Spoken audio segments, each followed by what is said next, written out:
Si tu mets pas de pouce bleu à cette vidéo, tu seras jamais riche, mais tu seras milliardaire. Et si t'es de la résistance, mets dans les commentaires résistance. Je suis en colère. Je suis en colère de certains comportements et ça m'énerve. Donc ce matin, je me lève, je vais sur mon téléphone, je vais sur Instagram et je tombe sur un post de Weshden qui clairement dit qu'elle arrête la musique. Vraiment, c'était cool, mais oubliez-moi, un truc du genre. Très clairement, pour moi, Weshden, elle est en train de faire un burn-out.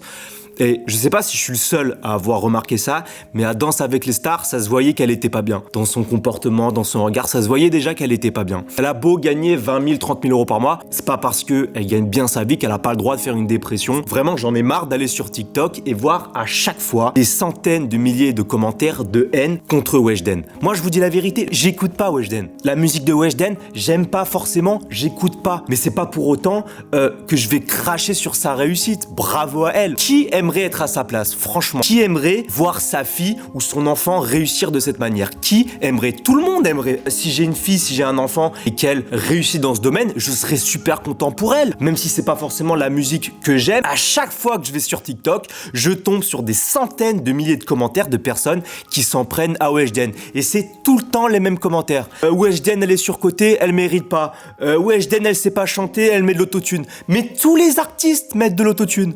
Tous les artistes mettent de l'autotune. Vos rappeurs préférés mettent de l'autotune. Même si vous l'entendez pas, ils mettent de l'autotune. Tous les artistes. C'est un truc en France, on sait pas pourquoi, c'est comme ça. Les gens, ils s'en prennent. Dès que quelqu'un réussit en France, il faut qu'il y ait des gens qui leur crachent dessus pour dire que c'est de la merde. Il faut qu'il y ait toujours des gens pour dire « Ah, mais il est surcoté », il faut qu'il en prenne plein la gueule. C'est tout le temps comme ça.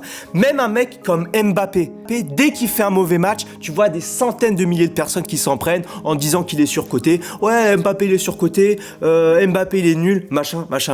C'est un comportement qui n'existe pas, par exemple, au Canada.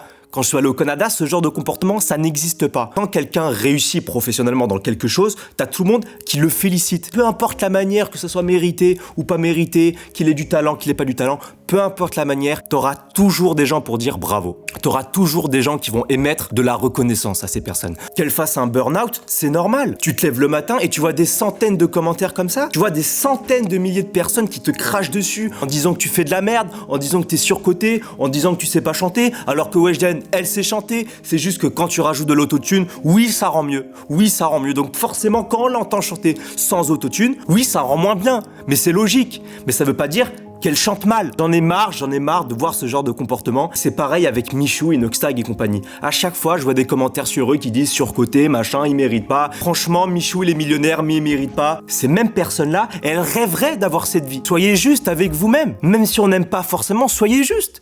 Juste, soyez reconnaissants et dites bravo. Maintenant, moi, je trouve ça dommage parce que il y a des gamines qui adorent Weshden, qui adorent la musique de Weshden et voilà, on est en train de perdre une artiste, même si on n'aime pas. Pourquoi juste on la félicite pas? Pourquoi est-ce qu'on dit pas juste bravo? Si c'était votre fille, qu'est-ce que vous diriez à votre fille? Moi, je dirais bravo. Je lui dirais pas que c'est ah non, désolé, j'aime pas trop ta musique. Ah non. C'est un comportement qu'on revoit avec les footballeurs, Mbappé, machin, avec ceux qui ont vraiment réussi. Moi, maintenant, je vous invite, quand vous voyez quelqu'un réussir, à le féliciter, à être reconnaissant envers lui, à lui dire juste bravo. Je sais qu'il y a des personnes qui vont me dire oui, mais elle a pas à se plaindre, elle gagne bien sa vie, elle a de la thune, elle a pas à se plaindre. C'est pas parce que on a de l'argent qu'on peut pas être malheureux de quelque chose. Le nombre de célébrités qui ont fait des dépressions, qui sont tombées dans l'alcool, le nombre de célébrités qui sont tombées dans ce genre de dépression, de burn-out, il y en a énormément. Weshden, j'écoute pas Weshden. C'est pas la musique que je mets dans mes oreilles, Weshden, mais Weshden, voilà, je te félicite. Mais j'ai pas de téléphone, pourquoi ça sonne? Paranormal Activity. J'ai jamais vécu un truc aussi paranormal. Je pense qu'en France, il faut qu'on admette qu'il y a un problème avec les gens qui réussissent. C'est pas parce qu'on n'aime pas forcément un artiste qui mérite pas. Faut arrêter avec ça. Profitez de la vie avant que la vie profite de vous. Bisous, hein.